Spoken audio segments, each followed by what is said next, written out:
Welcome to the MUFG Global Markets Podcast. I'm John Cook, and I'm joined today by George Goncalves, MUFG's head of U.S. macro strategy. It's Tuesday, July 12th, 2022. Welcome back to the podcast, George. Great to be back as always, John. Yeah, good to have you. And it has been a while. So, as always, plenty to talk about. But, as I said, it's been a while. It's been a couple weeks probably. And in 22, that's like an eternity. And 2022 is all about macro developments. Why don't we start things off with you giving us your take on recent data and price action? I think there's plenty to speak about there. Absolutely. And I think it's been a combination of a couple of 4-day work weeks that we've had. And it's been about maybe 3 to 4 weeks since we've last spoken. And a lot's transpired during that time period. We had the supersized Fed hike of 75 basis points in reaction to really the high inflation reading from last print of the May reading. And since then, we've gotten some mixed information. Still, getting decent job growth. But even there's if you look under the hood, there's some signals that perhaps there is some slowing down in the labor markets already starting to form, and perhaps we're all trying to figure out, which we've been kind of saying in our macro to markets monthly report, that we're yearning for some sort of peak. Initially it's the peak of inflation, but perhaps we're also witnessing the peak in jobs growth activity as well. But nonetheless, there's been these lagging indicators. They're still looking decent, but starting to kind of get a little bit softer. The forward-looking indicators, primarily in the forms of the regional PMI surveys and the nationwide ISM, we're getting signals that the economy is decelerating or is poised to decelerate further.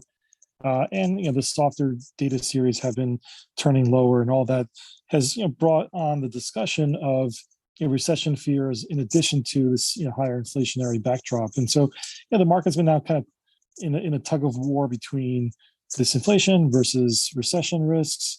If for those that recall in our earlier conversations, as well as in our 2022 outlook, we were viewing that this would be a tale of two halves.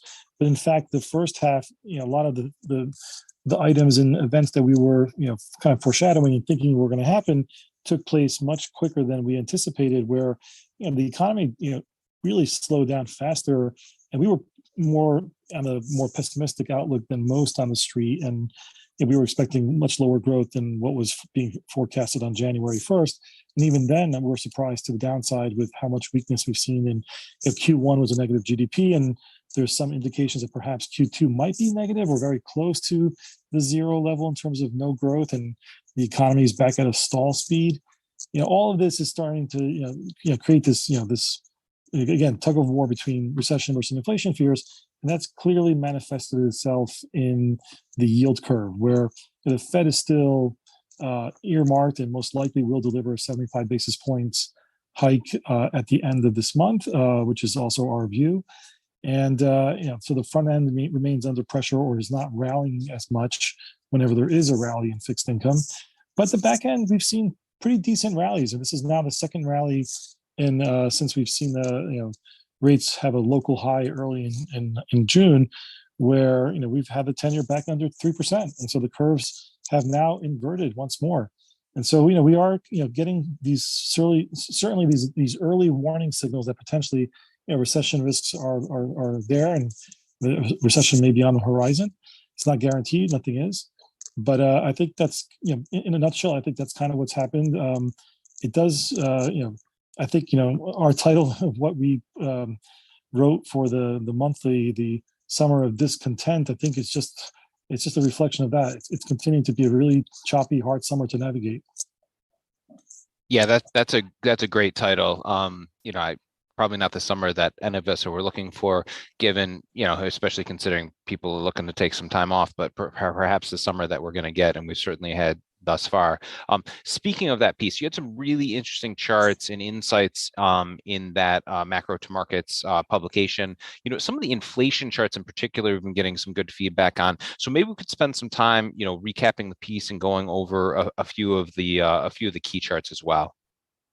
Absolutely. And so, as we kind of mentioned in the intro, and many of these macro dominoes have lined up and are starting to wobble, and perhaps we are going to have a recession. We have a high probability that that's going to be our most likely outcome. Short of that, it's stagflation, and maybe we get lucky with a soft landing, but we're not placing much emphasis on that or likelihood. Overall, we focus a lot on even if we were to see a minor recession or some sort of shallow growth period that persists throughout 22 into early 23.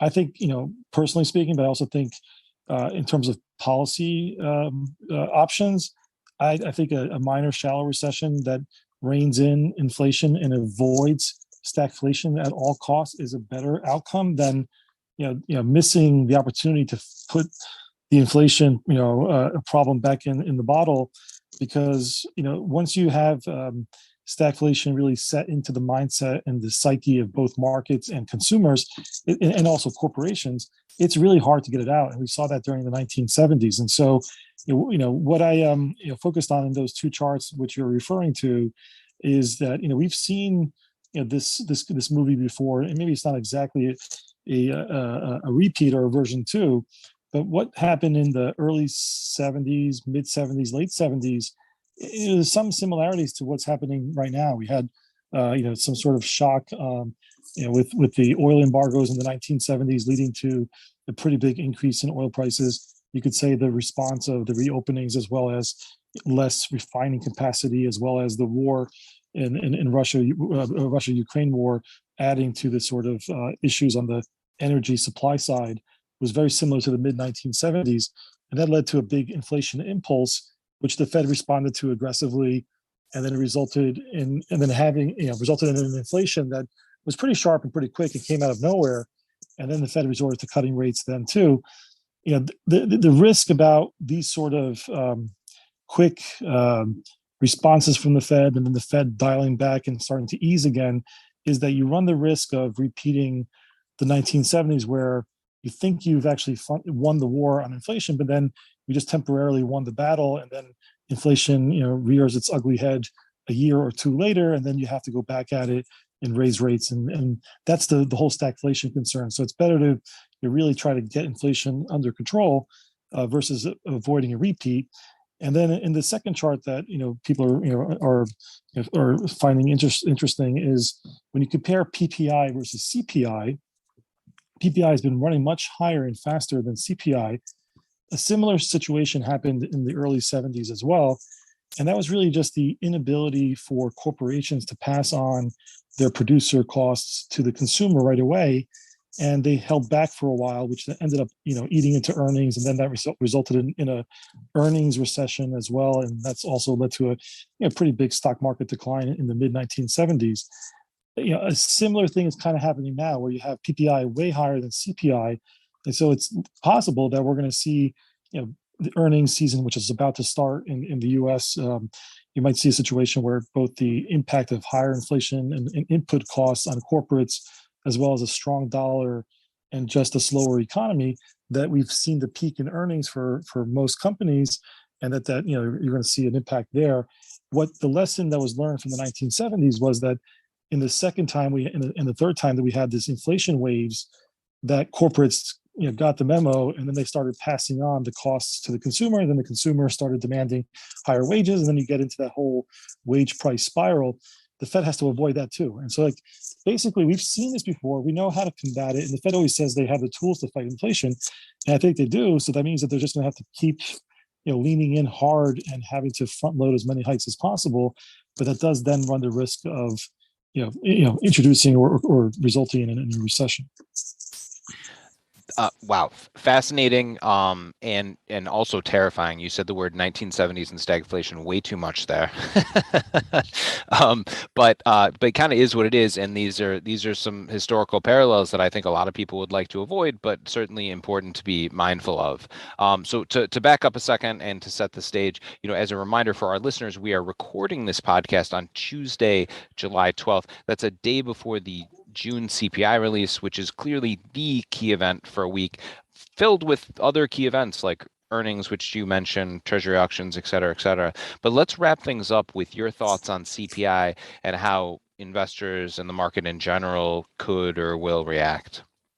Sure. So, like heading into the CPI event, for those that will be listening to this either before the event or after the event, the key things to be watching for is is inflation still accelerating? It's poised to accelerate further, although there's been a temporary reprieve on energy prices, and gasoline has come off slightly, hasn't come off enough, and it mostly has declined during the month of July. So that's not going to help this reading, and so it's likelihood that the headline for median forecast as captured on Bloomberg of about 8.8, we could get that or potentially slightly higher. It's I wouldn't be surprised if we got a 9 handle, and I think that would really catch the headlines. And then we also have the challenge of what's going on with the core CPI with both. It's not clear that we've seen the full peak in car prices, as well as more importantly, the owner's equivalent rent, which is proving to be very sticky and also still accelerating. So like, if we still see like a broadening of inflation, the number is actually still going up, and we're seeing it being relatively sticky, it's hard for the Fed to waver on their fight to get inflation under control. And so tomorrow's number could be really a key determinant for markets the world over. In the May reading, which came out in June, that led to the Fed basically increasing their move from 50 to 75, if you recall. And markets were under pressure during then. But there was still this hope that, hey, perhaps the base effects, and we've seen the peak of inflation. But as I mentioned in our headline for the monthly, it's an elusive peak. We won't know for sure when the peak is really past us unless we start actually heading lower. And so I don't think we're going to head lower with this reading. And we still have July, August, September to start to round out and hopefully see a decline in inflation. But again, nothing's guaranteed. And I think it's too early to make that call. So tomorrow could be that moment where some investors might throw in the towel and say, listen, this has been a tough summer to call. We have August ahead of us. We have the Fed. We don't know what's going on with the energy policy in Europe with a number of issues over there, that we could very well just see a risk-off response to a really elevated inflation print, which should then probably continue to flatten the curve and see a bid for duration. We're also heading into the summer seasonals for the long bond, that usually does better in August anyway. So I feel like that to me is my base case. I mean, on a more upbeat note, if the number does come in closer to last month or shows signs that it is starting to turn lower, that we'd probably see a decent relief rally in risk assets. The curve would probably steepen a decent amount. But I would probably fade both of those situations because I don't think the Fed's going to waver, and also think that bear market rallies, so far it's been the case where you sell bear market rallies, and so if we were to get some relief on the inflation reading, which again I don't think is going to happen, that would be the way things work. And much higher than 9% or 8.8, it's also hard. But if it were, then really the risk off just becomes much more material. Okay, great. So you heard it here. So base case, kind of a reaction to a strong or stronger than expected is a continuation of the flattening trend. And that was a lot of ground to cover, George. I would encourage our listeners to check out George's June Macro to Markets monthly piece, The Summer of Discontent. Again, if you're not receiving George's strategy reports directly, please feel free to get in contact with either George or I. Great stuff as always, George. Thanks for coming on the podcast. Thank you, John. And thank you for listening to the MUFG Global Markets Podcast. Rate, review, and subscribe on Apple, Spotify, or wherever you get your podcasts. And reach out to your MUFG sales rep for any further information. Check back soon for more insights from the Global Markets Research Team.